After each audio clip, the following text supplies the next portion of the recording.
Bonjour et merci de nous retrouver ce dimanche. Comme la semaine dernière, nous avons le plaisir de recevoir l'universitaire Philippe Cornu, spécialiste du bouddhisme, pour parler de la crise du Covid-19 et de l'opportunité de changer qu'elle peut représenter.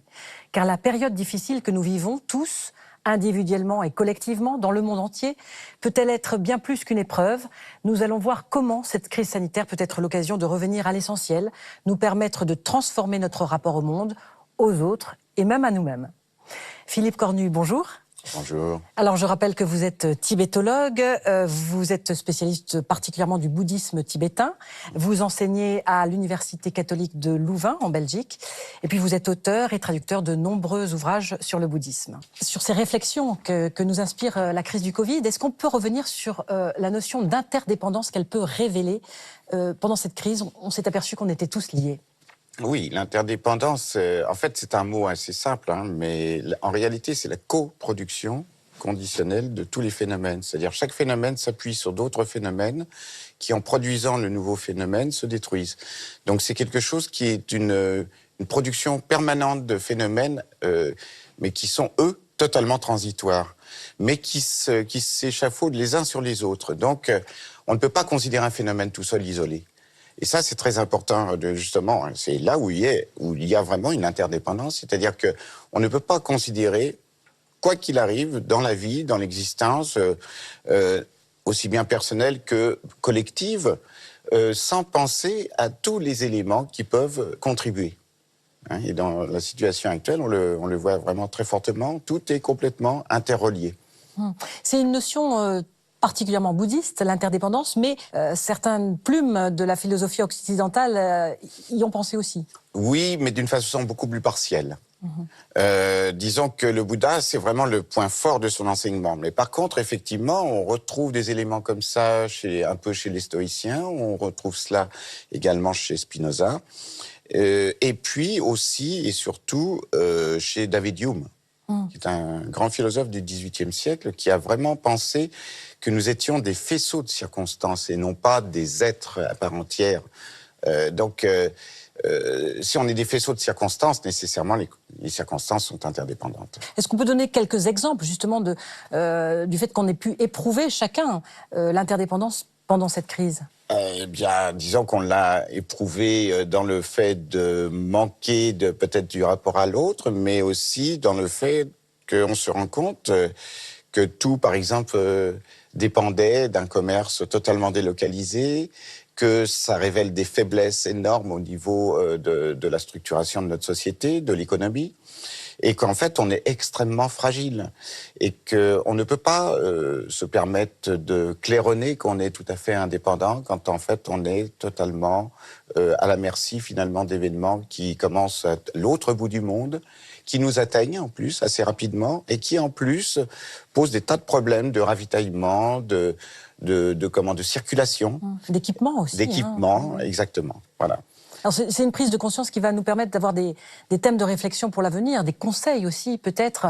On s'est aperçu que cette pause dans nos vies nous avait permis peut-être de moins consommer. La consommation, voilà, on est dans une économie qui ne pense que PIB, on ne pense que croissance. Mais comment on peut croître dans un monde qui est clos? Déjà, on ne peut pas croître indéfiniment, ça c'est impossible. Et comme dirait David Lloyd, qui est un bouddhiste un peu engagé, il dit en fait pourquoi toujours plus alors que plus ne sera jamais assez. Et c'est bien le problème de notre condition actuelle, c'est-à-dire que l'homme croît aussi bien en population, aussi bien en désir, en puissance, mais en même temps il s'affaiblit. Et là on le voit. En fait, derrière cette croissance et cette montée en puissance, il y a en réalité un affaiblissement, une fragilité qui apparaît. Parce qu'on n'a pas tenu compte de l'interdépendance. Limiter un petit peu sa consommation personnelle, ça peut s'orienter comment? Est-ce que vous avez des conseils précis? Je dirais un petit peu comme dirait Pierre Rabhi, la sobriété heureuse. Est-ce qu'on a besoin de tous ces gadgets? Là, on va peut-être nous imposer la 5G. Est-ce qu'on a vraiment besoin de la 5G? Sur le 4G, ça va très bien, merci. Alors qu'en fait, on va être amené plutôt à freiner un certain nombre d'éléments de notre existence pour pouvoir survivre, parce qu'il s'agira bientôt de survie de l'humanité. Je pense que des gens comme des scientifiques comme Aurélien Barraud ont raison d'alerter l'opinion. Il serait temps peut-être d'écouter les scientifiques là où on les écoute pas. Voyez, parce que effectivement, il faut changer de civilisation.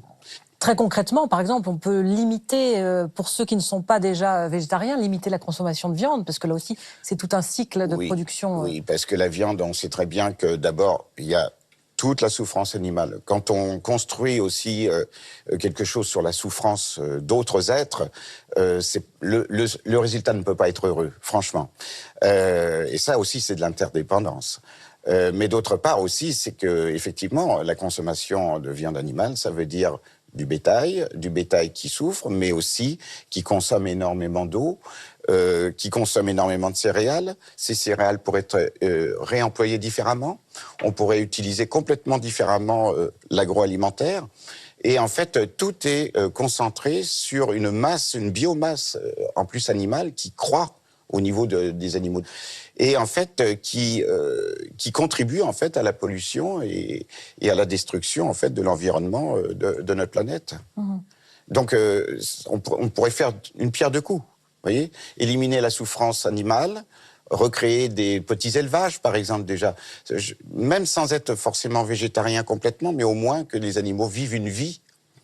Avant, justement, là, on a vraiment des animaux qui ne vivent pas, qui sont véritablement choséifiés. Mm.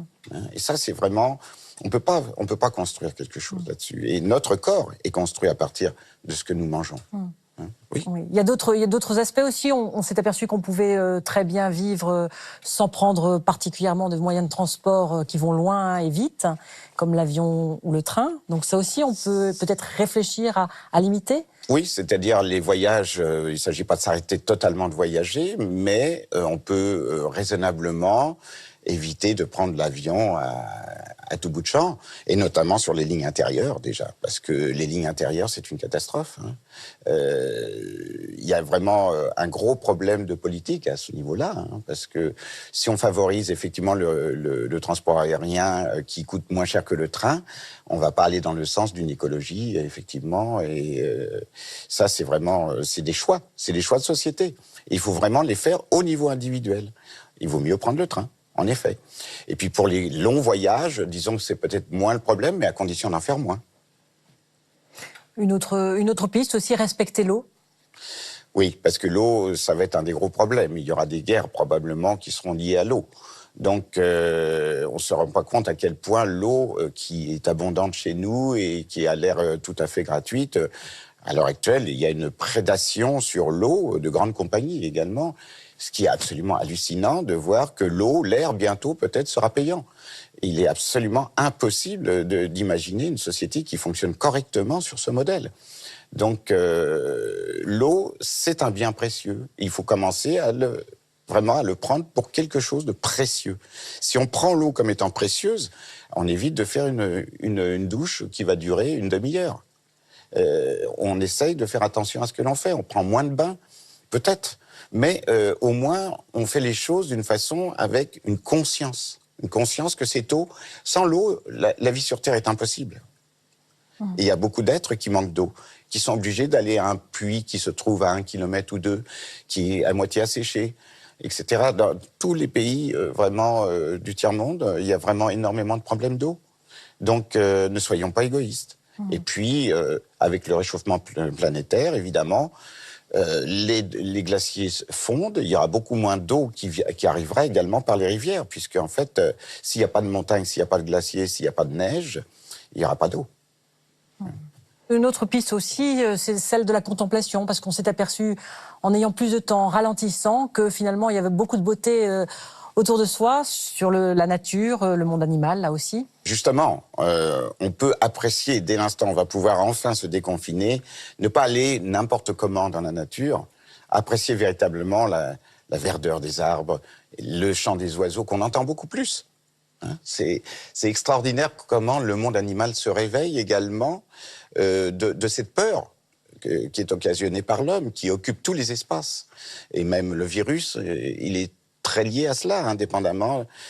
On peut pas, disons, songer à cette crise sans songer que les animaux que l'on accuse, disons, de nous avoir transmis le virus sont des animaux qui ne devraient pas déjà être consommés par l'homme. Ce sont des animaux sauvages qui sont normalement dans des forêts profondes et qui, en plus, ne devraient pas être approchés de l'homme comme ils le sont maintenant. C'est à cause de la déforestation. Donc, prendre soin vraiment de notre environnement naturel, c'est indispensable. Indispensable. Ça fait partie des réflexes qui pourront peut-être nous aider à survivre dans le futur. Finalement, Philippe Cornu, si on accepte cette pause du Covid, vers quoi peut-on réorienter le dynamisme des êtres humains ? Vers une créativité qui n'est pas forcément, justement, du gaspillage, une créativité beaucoup plus intériorisée. On peut être très inventif en tant qu'être humain, on a cette capacité. Arrêtons de nous projeter vers l'extérieur, arrêtons de projeter cette espèce de désir de puissance sur le monde extérieur. Nous faisons partie de la nature, nous ne sommes pas en dehors de la nature.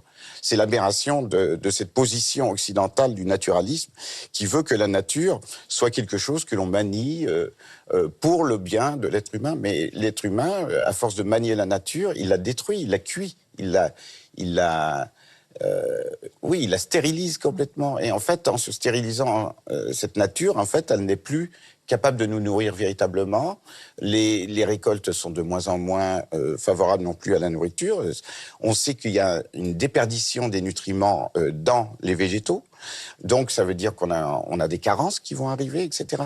Donc, il faut arrêter de consommer la nature. Et on doit vivre avec la nature et non pas consommer la nature. Sinon, on est des ogres. On n'est pas des êtres humains. Est-ce que vous pensez que les êtres humains vont profiter de cette opportunité de changer ? Il faut l'espérer, vous voyez. Le virus, c'est un symbole, parce que moi, je me rappelle toujours dans Matrix, c'est l'agent Smith qui dit à Morpheus que les êtres humains sont les virus de la planète. Qu'en fait, ils se multiplient et qu'ils détruisent tout leur environnement, tout ce qui leur permet de vivre. Et il faut prendre conscience que si on ne veut pas être des virus, il faut vraiment totalement réfléchir autrement. C'est vraiment un regard qui se tourne plus vers l'intérieur pour aller mieux vers les autres. Et quand je dis les autres, c'est pas seulement les êtres humains, c'est également les animaux, c'est également les plantes, c'est également tout ce qui fait que cette terre est bonne à vivre. Juste un dernier mot, on aura beaucoup entendu cette formule « prenez soin de vous », qui est une formule peut-être plus profonde qu'elle n'en a l'air. Oui, parce que sans prendre soin de soi, on ne peut pas prendre soin d'autrui. Beaucoup de gens vont trop mal pour pouvoir prendre réellement soin d'autrui. Même si on se précipite dans l'aide d'autrui, si on va mal soi-même, ça n'aura pas de bons effets. C'est extrêmement important d'avoir un bon rapport avec soi-même, de d'abord se réconcilier avec soi-même. Et à ce moment-là, on peut aller vers l'autre. Merci beaucoup, Philippe Cornu, d'avoir répondu à nos questions. Merci. Pour compléter le thème de cette émission, voici à présent quelques suggestions de lecture. Tout d'abord, le bouddhisme, une philosophie du bonheur de notre invité Philippe Cornu au Seuil.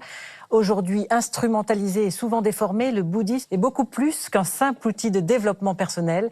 C'est ce que nous démontre l'auteur en nous faisant découvrir la force de cette sagesse millénaire. Cette précieuse vie humaine de Khandro Rinpoché, chez IFS Éditions. Ces liens qui nous font vivre, éloge de l'interdépendance par Christophe André et Rebecca Shankland, chez Odile Jacob. Et enfin, le dernier numéro de Sagesse bouddhiste, le MAG, consacré au désir. Comment vivre ses désirs autrement ? Qu'en est-il de l'attachement et qu'en disent les maîtres ? Nous rappelons que ce numéro a été édité avant la crise sanitaire du Covid. Le prochain numéro de Sagesse bouddhiste parlera bien sûr de ce que nous venons de vivre et comment les centres bouddhistes ont traversé cette crise. C'est la fin de notre émission. Merci de l'avoir suivie. Vous pouvez la revoir durant un mois sur France TV. Très heureux dimanche à tous. Merci.